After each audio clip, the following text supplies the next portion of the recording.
Good morning, everyone, and thank you for joining us for an inspiring conversation about Canadian federal politics at a very interesting time. My name is Julie Garner, and I'm your moderator this morning.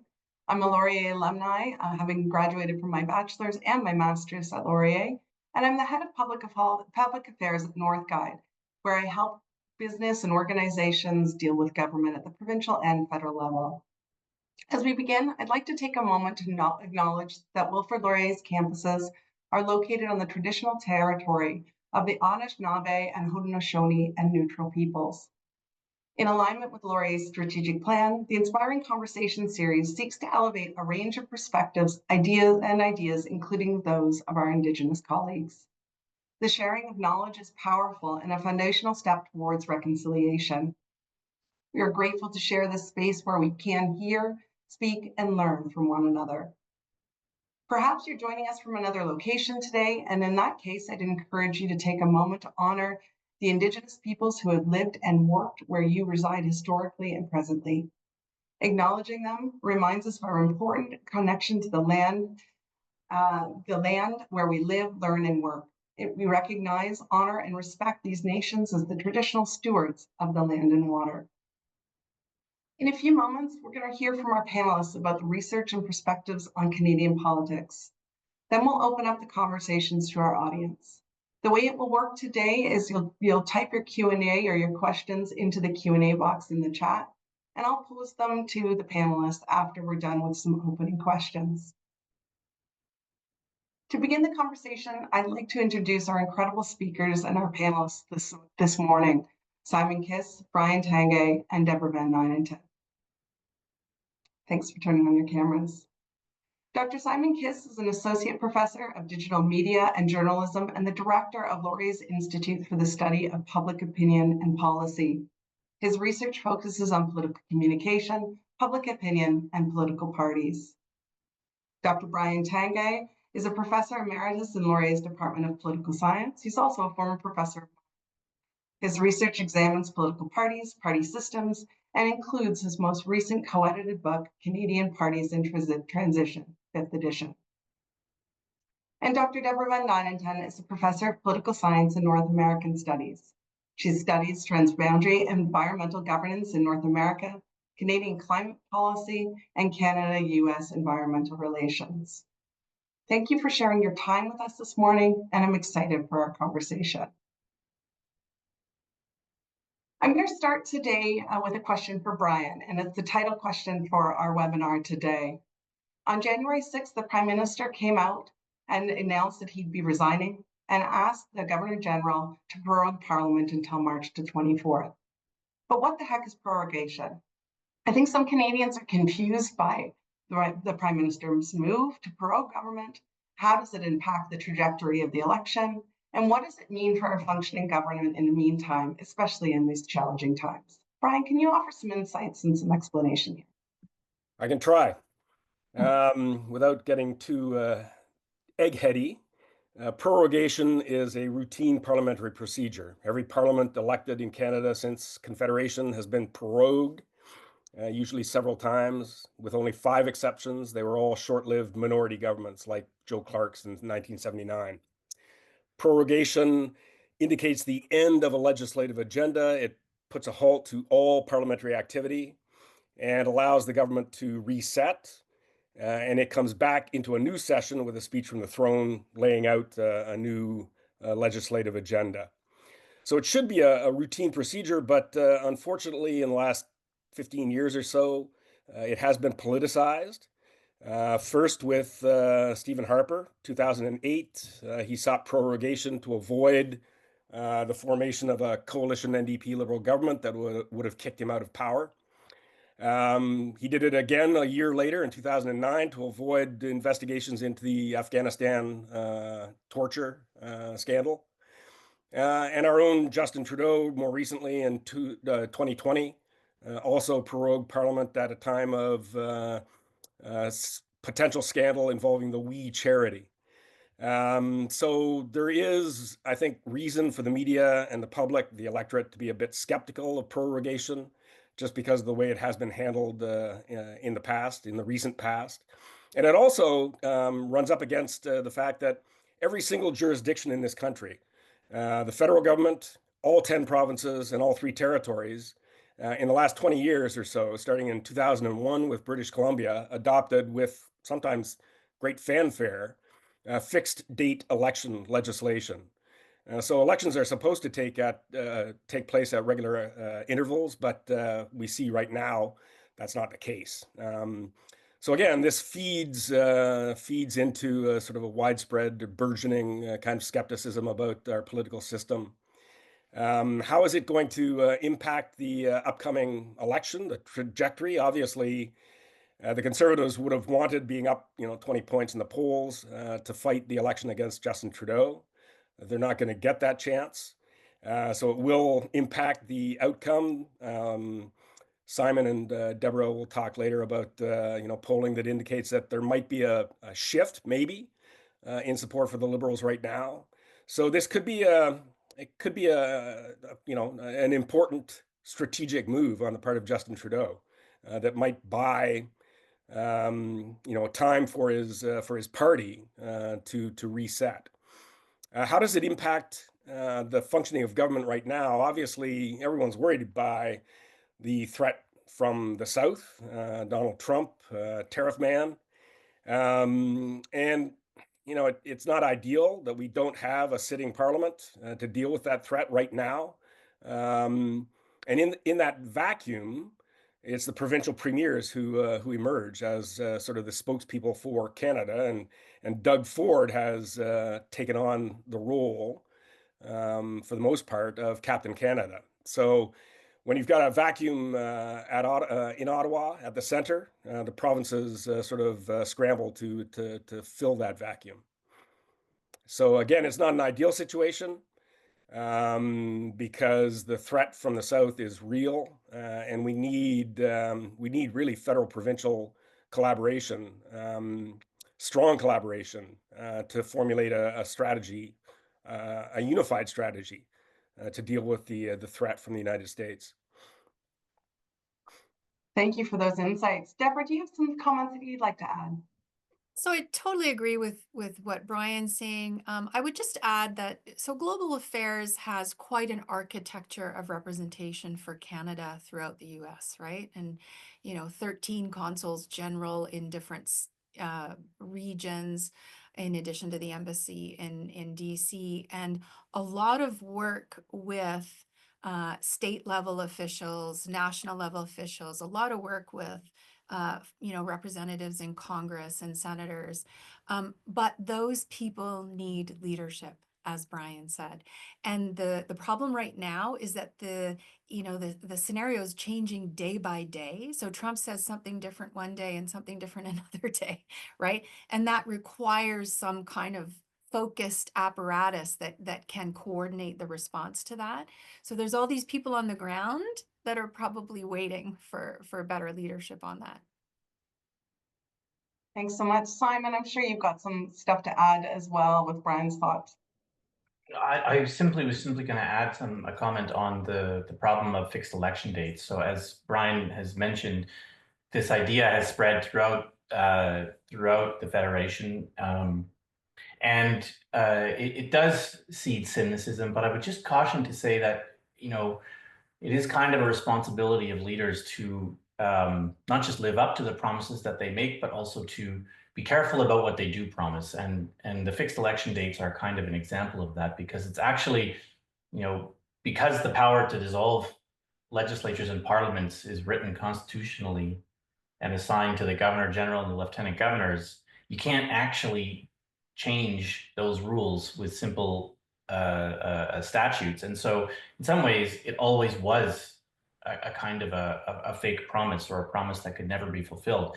And so I think our leaders kind of serve Canadians poorly by actually offering this up as a kind of a reform limiting the powers of the prime ministers and the premiers, when they could never actually do it in that way. And so I don't think that it has really served us very well, because it's a promise that can't really be fulfilled. Yeah, very interesting thoughts there. Although I was reading some things this morning around, and I'm sure you're going to get to this later, in some of the conversations just on that kind of judgment of Canadians or Ontarians as to whether or not we need to be going to the polls, having a very, perhaps powerful perspective on how they cast their ballots in an upcoming election. But let's move on to kind of a topic that was very much in the news this weekend, and that is our new president in the United States, Trump 2.0. Debora, there's been some very unprecedented moves happening globally with Colombia and Denmark over the past couple of days.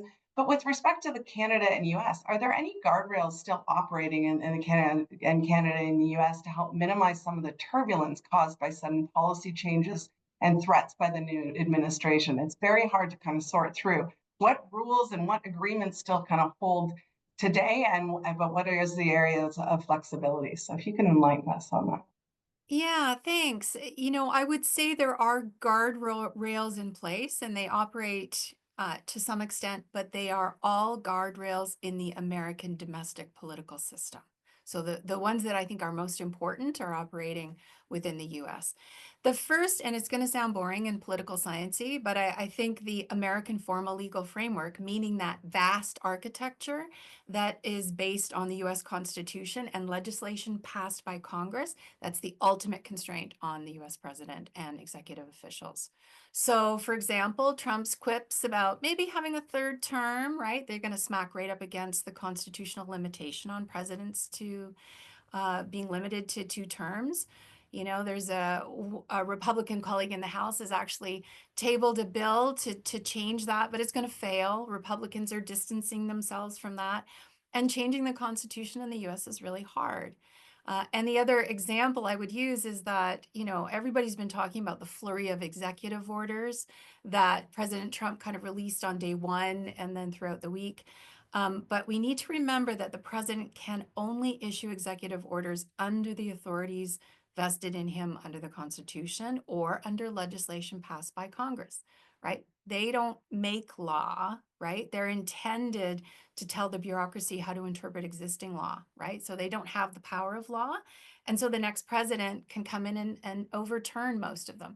And that's what we've seen actually over the course of the past 4 presidential transitions.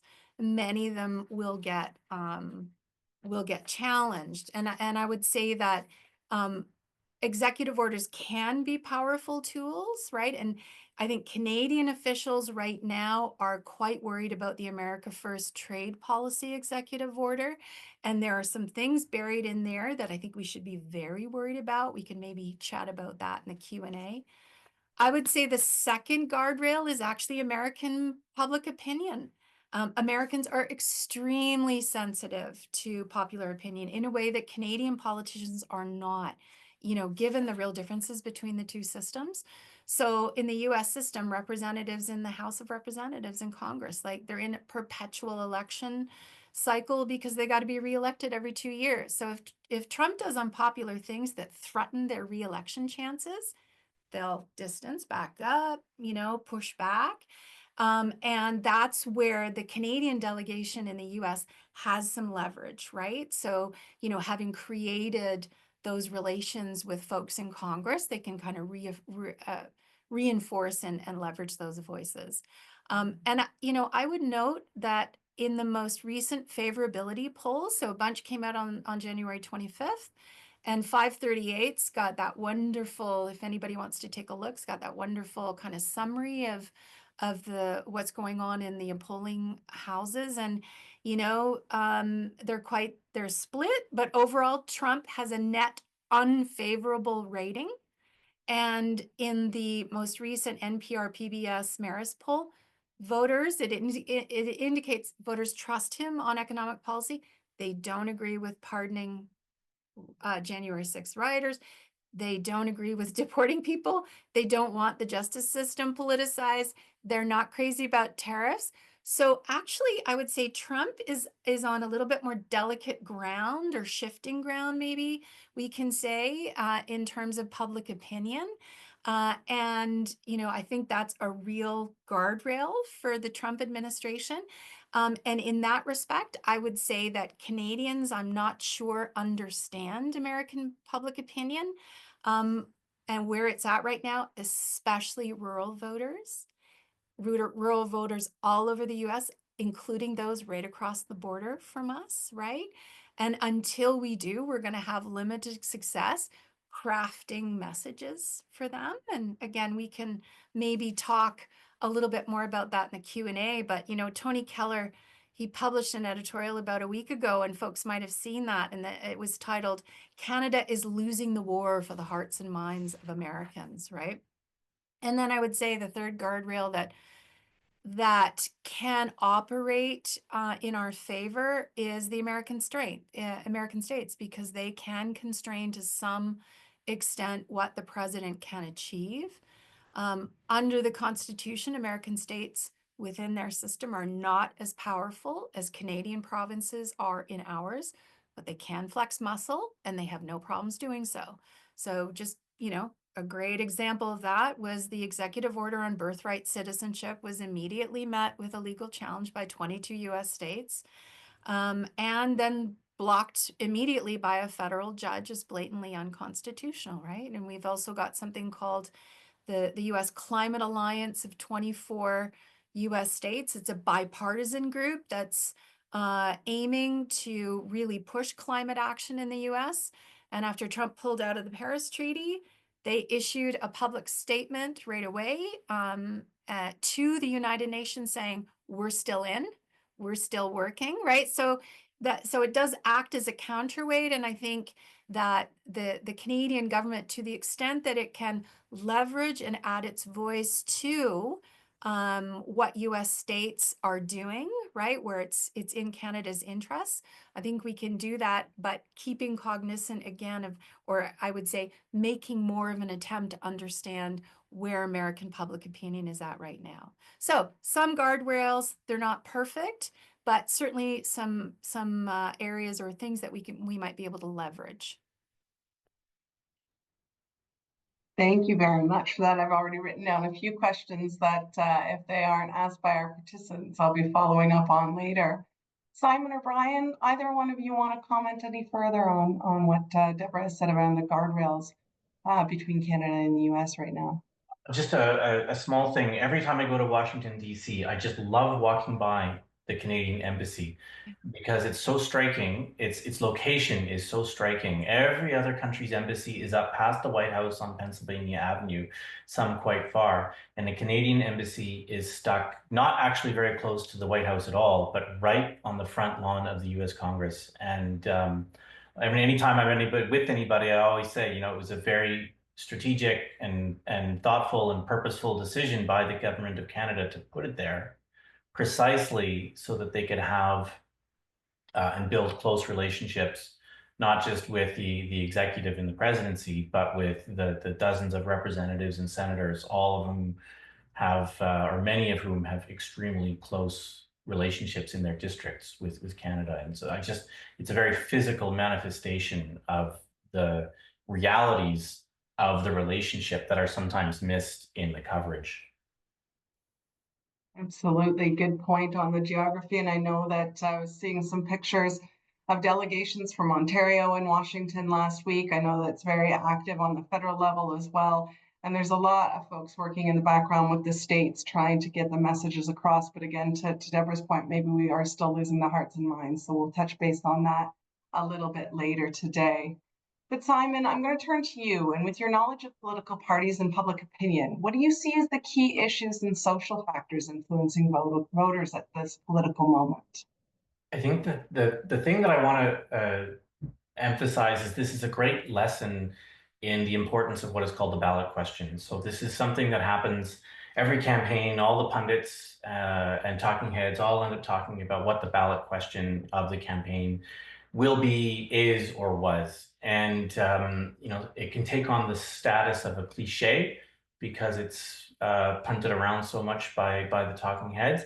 And yet there's something very, very real and very, very important about the ballot question. So, you know, the ballot question is simply what issue or a question is voters ultimately base their decision on in terms of how they're going to cast their ballot. But the trick is that it's actually never clear what the ballot question is or will be, and it's actually not up to any single person. It kind of emerges in the struggle between the parties and the voters. And so up until mid-December, the ballot question in Canada was very clearly going to be a judgment on the record of the Trudeau Liberals. And the answer of it was very clear. It was going to be that over the summary judgment was basically going to be a negative one, and they needed to be punished. And to do that, the most effective tool that voters had was to vote for the Conservatives and Pierre Poilievre. And just in the stroke of the U.S. election, the tariff threat that emerged the last week of November, and then Justin Trudeau's resignation, the ballot question is suddenly completely different. And on top of that, there's some economic things that are changing. So inflation is subsiding, which means when that is now emerging in some of the polling data, that concern with inflation is dropping, and concern is shifting because of the emerging tariff threat more to questions like jobs and the economy, which is a different set of issues.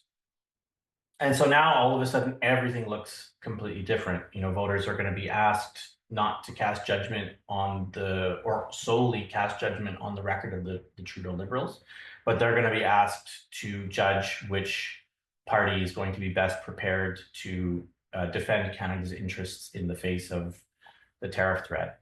And it's not entirely clear how people will respond. And so this is a highly, highly dynamic situation, and it's going to evolve as the Liberal leadership race evolves, as the Ontario election evolves, and as the Conservatives position themselves and develop their answer to that question.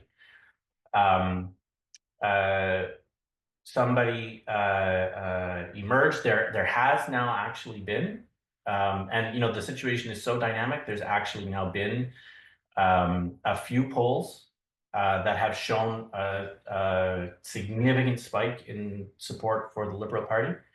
ECOS has a few polls that have come out, and now a second polling company just this morning has come out showing that in Ontario, asking Ontario voters about who they'd vote for federally, it actually put the federal Liberals in the lead over the Conservatives for the first time in a long time.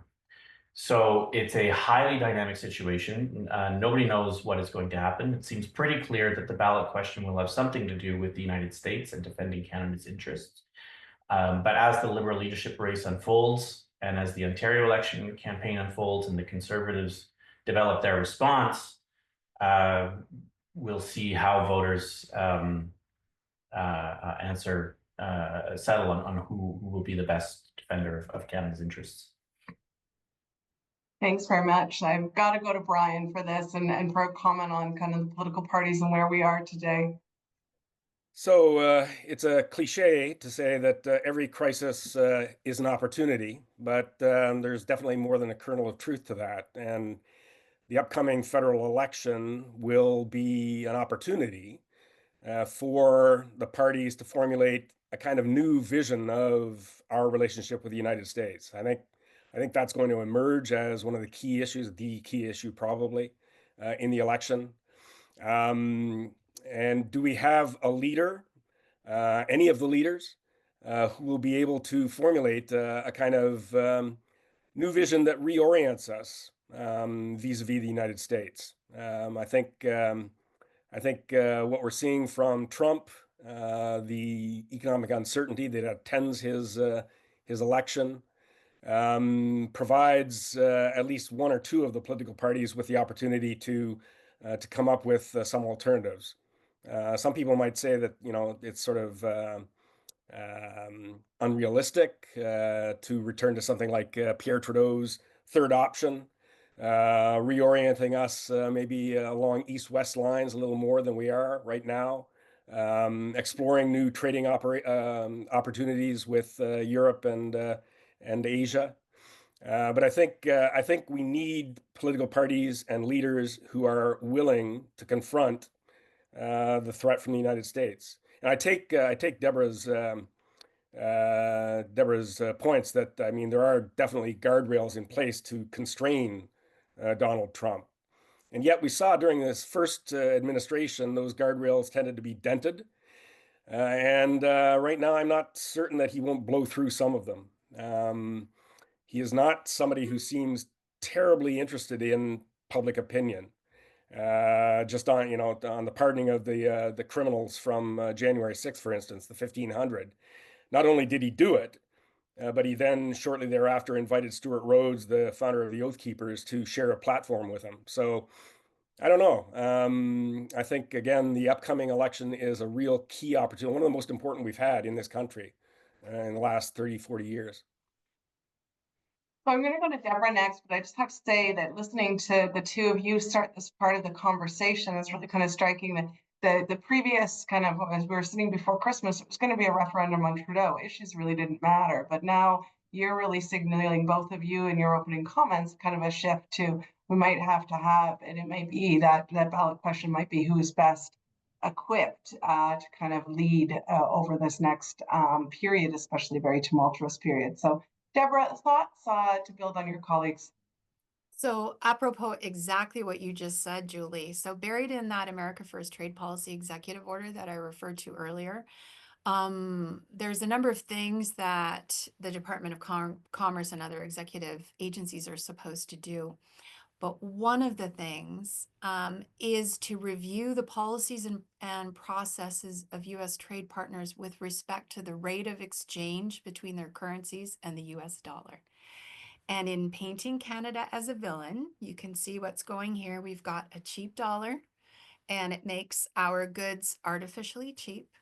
And that's going to dominate U.S. headlines, because that is part of the narrative that Donald Trump is putting out there, is that Canada's taking advantage of us. And this is one of the ways that they're going to talk about this. But so if this is dominating the airwaves, who do you want as your prime minister? The former governor of the Bank of Canada and Bank of England, if this is the new leader of the Liberals, or the current conservative candidate, right? So suddenly, it becomes a different kind of election, as Brian said. Simon, we'll give the last word to you on this one. Just a slight, this is just such an existential moment for the country. I mean, we live and die by our economic relationship with the United States, but at the same time, the flip side of it, not only do we live and die by the economic relationship, we also, kind of want, I guess, to be kind of our own country and sort of maintain a kind of independence. And so, balancing those two is like the kind of the essential question of Canadian politics. So this is just such an existential moment, and everything is going to be kind of up for discussion going forward. And so to Brian's point about having a discussion in the campaign about evaluating our economic relationship with the United States and strategies and tactics, in terms of diversifying our trade, we went through this heated pipeline debate over the 10 years of the Harper government. And one of the major arguments was that it was necessary to diversify our trade. One of those pipelines that the Harper government proposed was the Northern Gateway pipeline to the Pacific. And it was ultimately canceled largely because of the difficulty of getting Indigenous support, First Nation support on the Pacific coast. And I just saw a news story that came across my feed just a week or two ago that reported on one of the local chiefs in one of the nations on the Pacific coast has actually now said, given the threat posed by Trump and the tariff threats, that he actually supported resuscitating the idea of a Northern Gateway pipeline, precisely in response to the need to diversify our trade. And so it's just evidence to me of how existential this moment is, that everybody's going to be kind of reevaluating this question in the campaign coming up. Thank you, Simon. I'm going to go to kind of another topic that has come up and is in the headlines, and that is our Premier, Doug Ford. He confirmed over the weekend that he's going to be calling an election on Wednesday for February the 27th. He's stating that he needs a mandate to spend and protect Ontario from the threats posed by the U.S. and that he needs a mandate to spend billions of dollars to do so. I'm sure anyone who was watching football over the weekend understood or saw the kind of the campaign that is running very actively right now. And certainly I'm very interested to hear Deborah's thoughts on the hearts and minds and how that's persuading in the United States. But really, I'm interested, and I'm going to go to Simon first, on what do you make of this move for Doug Ford to call an early election? You talked about kind of the fixed election dates a little bit earlier, and this is going much earlier than Doug Ford needs to go in the province, and his rationale for needing the mandate to spend to protect Ontario at such an interesting but uncertain time with the tariff threats coming and the deadline of February 1st. I have never understood this entire story as it has evolved the entire time. I mean, Doug Ford has had a clear majority government. There's never been a lick of or a hint of any kind of internal party conflict in the mold of the Chrétien-Martin Civil War. There's never been a huge kind of policy conflict where, you know, Doug Ford might say, you know, this is such a heated controversy, the only way to resolve this is through an election. And so I have never been able to understand this. Obviously, it has been telegraphed for many, many months. It seems that for whatever reason, the Ontario PCs are terrified of Bonnie Crombie, which I also don't understand, but it seems like they really truly are.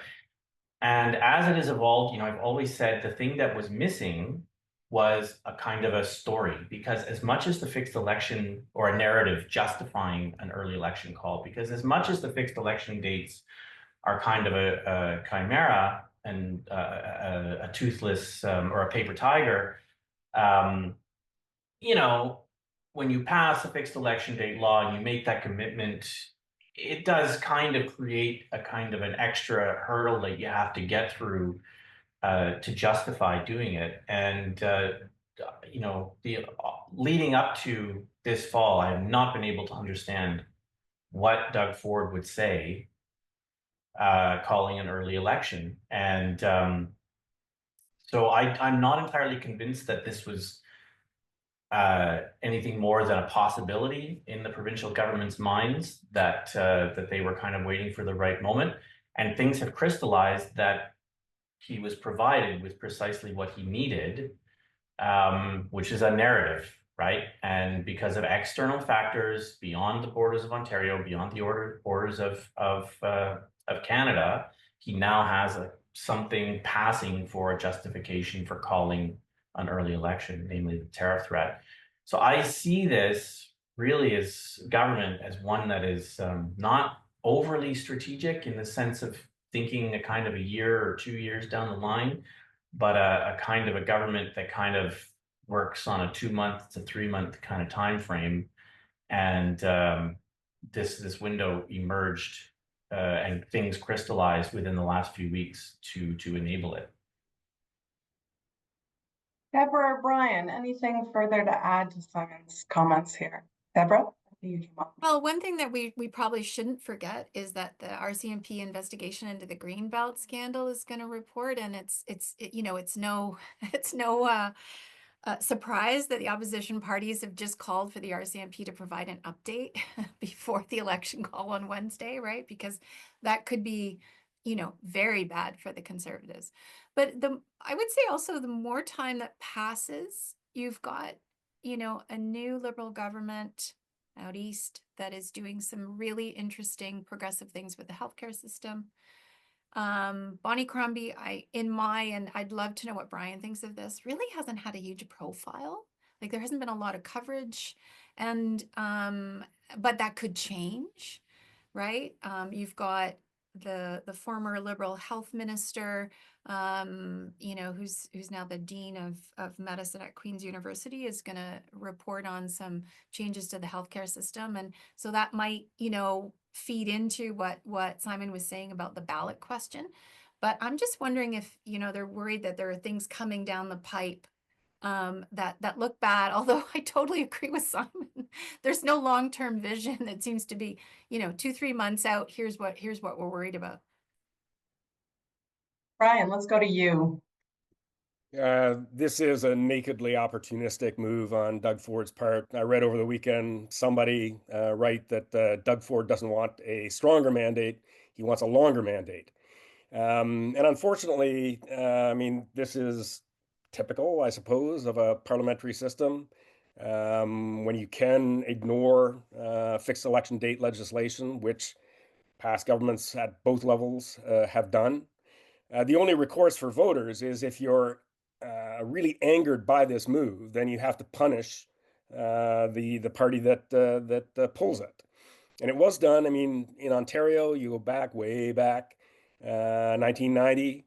Ontario's yuppie premier David Peterson decides that, I mean, he's way ahead in the polls. He's going to take advantage of that, call an early election. And it worked out very badly for him. The Meech Lake Accord was unraveling at that time, and that sort of spilled over onto his government because he was a strong supporter of the Accord. So, I mean, these things can, these moves, these ploys, these nakedly opportunistic gambits can come a cropper. They can go awry. But it's up to the voters to punish the governments, the parties that are taking advantage of this. Yeah, thanks for that comment. I was reading an article this morning that was talking about David Peterson's approval ratings being up at 50% and Doug Ford's being at 45. Peterson was obviously exited out and the NDP took over. So it doesn't seem like that is a scenario that will play out over the next 30 days. It seems like this election is going to almost happen before people even realize it is happening. Doug Ford and conversation just over coffee is that, Captain Canada is working for him. But we will see. I think Deborah's bringing up a lot of, interesting realities in terms of what could be motivating this election. And some of it I learned, I think, in one of your classes, Brian, was around the idea that voters don't like to have the same political party in Ontario as they do federally. And so that was kind of what was initially started bubbling around when it looked like Prime Minister Trudeau was on his way out and Pierre Poilievre was on his way in, is that you would have potentially blue in Ontario and potentially blue in the federal government. But we'll see. It's going to happen. Already getting meetings canceled by folks that were supposed to happen next week, and of course the Premier confirmed it. But there is an interesting question in our Q&A, and we are going to transition over to audience Q&A. So please put your questions into the chat. But I've got a question here from Fraser Hay that kind of, I think, really aligns well with what we're discussing around right now. And the question is, do you think conservative parties are wanting to get elections running ASAP because Trump continues to make various flavors of conservatism look so bad and votes will chip away from them? And you mentioned the Meech Lake kind of pull in, so the spillover of federal issues kind of culminating into provincial ones that could hurt. Do you think that's a motivating factor for, say, this election call in Ontario? And maybe, Brian, if I could pick on you first to start us off with answering Fraser's question because of that pull in from the Meech Lake and the early 90s. Well, I think Doug Ford's motivations are a little more close to home. They're a little closer to home, and that is, as Deborah pointed out very nicely, the investigations into the Greenbelt. Clearly, he wants to get ahead of those, but he also, I think, has maybe some fears about how a Poilievre government will impact voter sentiment. Okay, so Poilievre, if he were to get into power, has seemingly promised a lot of restraint, spending cutbacks. Those would make voters unhappy. And I think if anybody's ever been out canvassing recently, voters often are not distinguishing between levels of government. If they're unhappy, they're going to blame whoever is going to the polls at that moment, whether that level of government is actually responsible for their unhappiness. So I think more than Trump, it's actually a fear of what a Poilievre government might look like or might do that's motivating Doug Ford, and simply a tactical consideration that we're ahead in the polls. The opposition, as Deborah pointed out, Bonnie Crombie hasn't really got the attention of voters, nor has really Marit Stiles. So The opposition parties seem disorganized, or at least not fully on par with the Conservatives right now in terms of electoral readiness. Anyone else want to jump in on this? I'll just add, the only other thing is that the Liberals, I agree with Brian that it's really the domestic scene that is really motivating Doug Ford. Added to that, the Liberals are going to be heavily distracted. Liberal partisans are going to be heavily distracted in being involved with leadership campaigns to the detriment of people being available to their provincial campaign. Deborah, final word for you. You know, it's a great question, Fraser, first of all, but it's a really delicate balancing act, I think, for Premier Ford, because if you look at him with the Canada-U.S, Captain Canada thing, he is trying to, at the same time, be Captain Canada, and we're going to hit back hard and just wait, and it's going to hurt so bad, and you're just going to wish you didn't do that. At the same time, that he is trying to tell the Trump administration, totally get what you're trying to do. We're just, brothers of a different mother. Like you can see that kind of, we understand the conservative point of view there. And that is very difficult for him to do. And I tell my students, there's an old Romney saying that you can't ride two horses with one bum, right? And so I think the longer this goes on, the contradictions in his, position vis-a-vis the Trump administration are going to become quite glaring. But the second thing I would make is I think Canadians see Trump as a different animal, Fraser. Like I think the Trump administration and that brand of republicanism is I think seen as something that's different from what we have in Canada for the most part, right? We certainly, that populist element is here, and we see that in our own political party system, but just Trumpism is I think seen as a different animal. But maybe my colleagues will disagree with that. We've got a couple of questions around kind of our title for this webinar today, and that is prorogation. So I'm going to kind of combine these two questions together. There's one around the federal court challenge and kind of what that trajectory looks like, whether or not it will have any legs. They've just pushed up the date to hear the case. And then the second question was, is prorogation used more at the federal and provincial levels? Just the audience member hasn't heard of it happening as much in Ontario. So you could speak to maybe a little bit more on prorogation and explaining to our audience today some of the mechanics and what we're expecting around that particular piece. Maybe Brian, again, I'll start with you on this one and to provide some insights. Again, it's used at both levels of government routinely. Prorogation is a routine, expected procedure in a parliamentary system, and it has been since 1867. And constitutional challenges to it. Again, I'm not sure of the purpose of them. I don't hold out much hope that they would succeed. Prorogation has operated seamlessly without controversy the vast majority of the time over the last 160 years. Yes, it has been politicized, sometimes overtly, by the likes of Stephen Harper and Justin Trudeau, but I don't see an alternative to it if we want to keep our parliamentary system. And I don't see the American system as a superior alternative at all.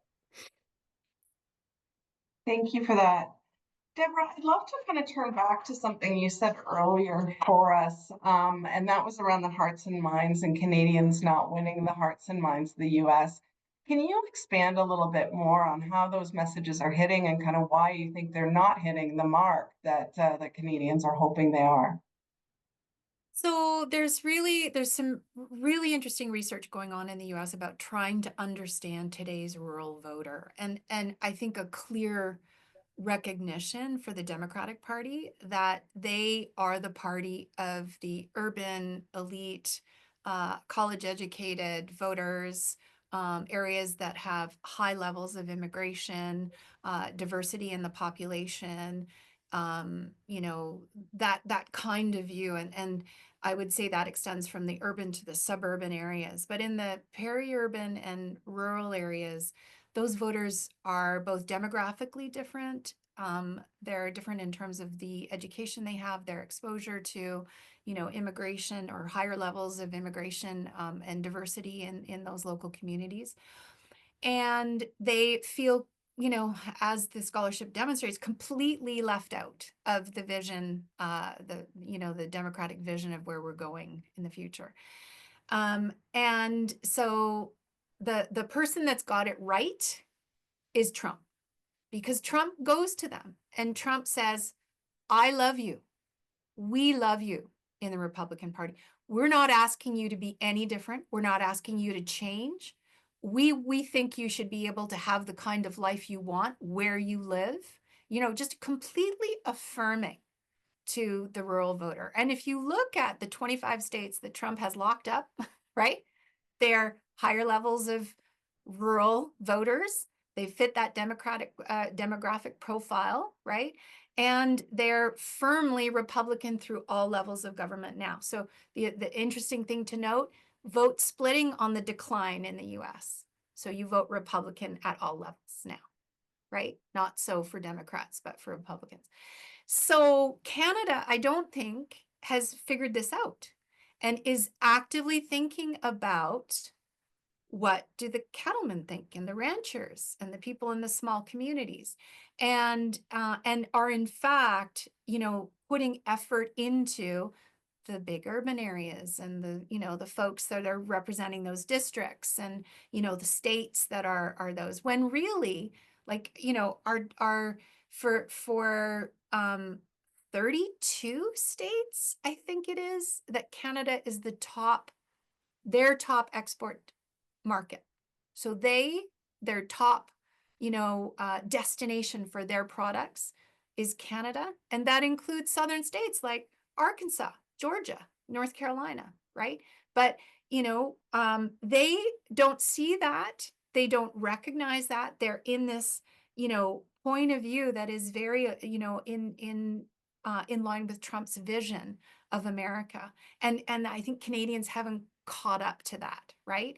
And so we need to, I think, dig in and really try to understand who American voters are outside the cities and what our message is to those voters in terms of why Canada is important. Thanks very much for that. Simon, I'm wondering if you might be able to kind of add on this and maybe pull in even some of the campaigns and how the messages that they're currently trying to use are impacting public opinion. So I mean, to me, the striking thing and the sleeper thing, the really fundamental thing about politics, particularly in the United States, but to a degree in Canada, is just how much politics has devolved into a culture war. And the sleeper story here is the rise. I mean, it precedes social media, but social media has just completely put the nail in that coffin. And so we're just, you know, Debora very aptly described the shift in rural support to the Republicans and the rise in support in the urban core for the Democrats.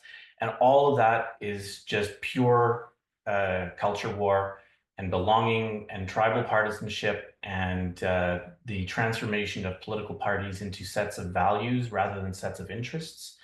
And all of Canada's kind of communications and persuasive strategies have to kind of start from that acknowledgement that the base of support by for the Republicans, it's just culture war.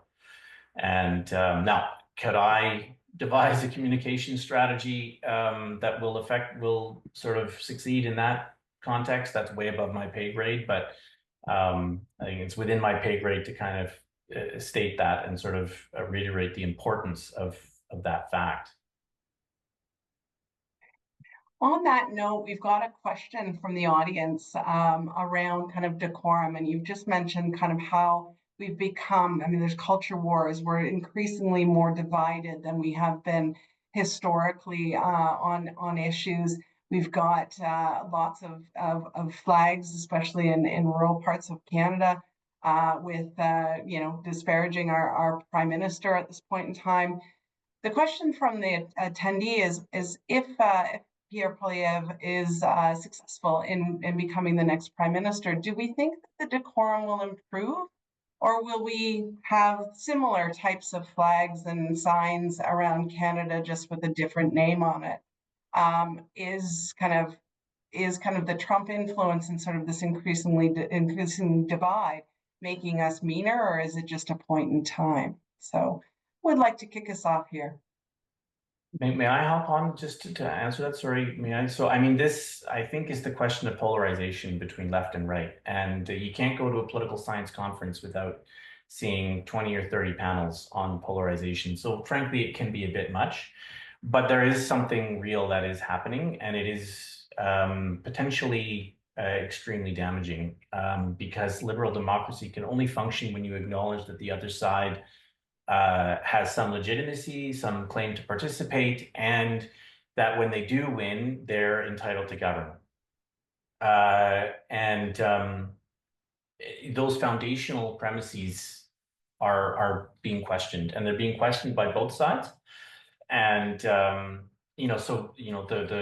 attendee poses a question. We see Canadian flags, or we see flags in in rural Canada.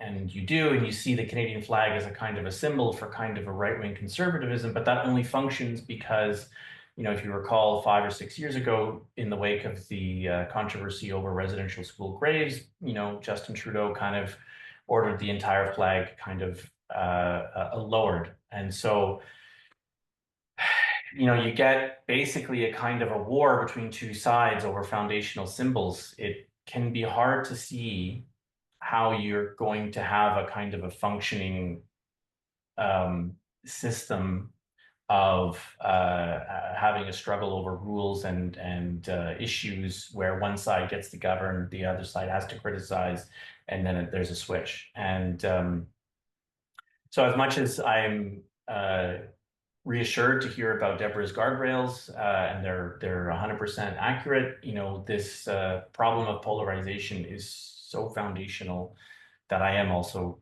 somewhat concerned about what the next 10 to 12 years brings. Thank you. Not hopeful, but thank you very much for those comments. Brian, jump in here, and then I've got one final question to finish us off today. Yeah, this is a really good and important question. The sort of degradation of political discourse, not just in the United States with Trump, but elsewhere. I mean, think of Mario Salvini in Italy, Berlusconi before him in Italy, Geert Wilders in the Netherlands.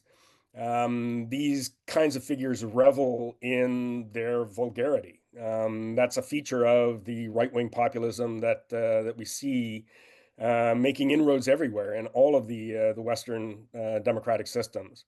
A definite degradation of discourse and personal targeting of politicians in a way that, I mean, I'm the oldest person here. And to me, it's pretty shocking.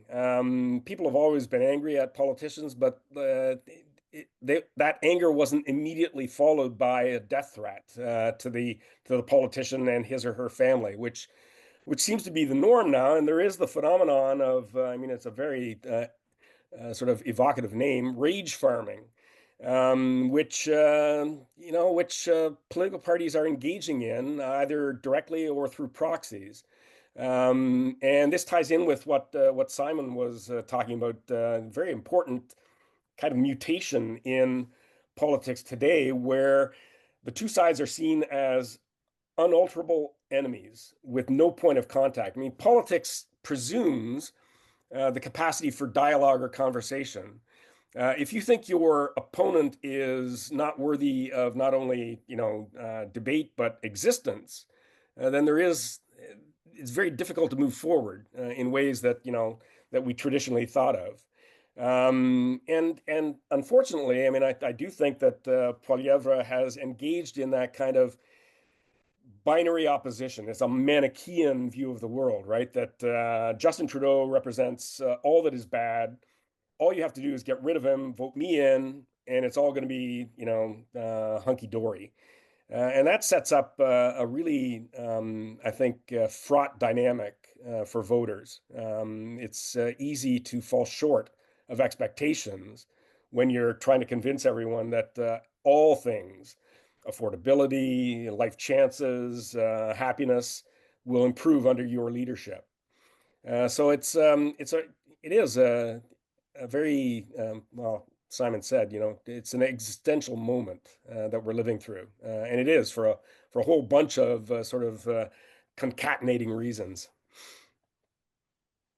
Yeah, 100%. It certainly is. In this, we're increasingly divided, and we increasingly get our influenced by social media, by news channels, but people are getting their information from a variety of different sources, some of them not always vetted, and some of them not always based in a foundation of truth. But given the fragmented and social media landscape, and maybe we'll start with you on this one, Deborah, but what advice would you give to those that are listening today and to voters who aren't sure kind of where to get that trustworthy kind of political information, especially as we lead through this next couple of months, which is going to have us cast, at least in Ontario, 2 ballots?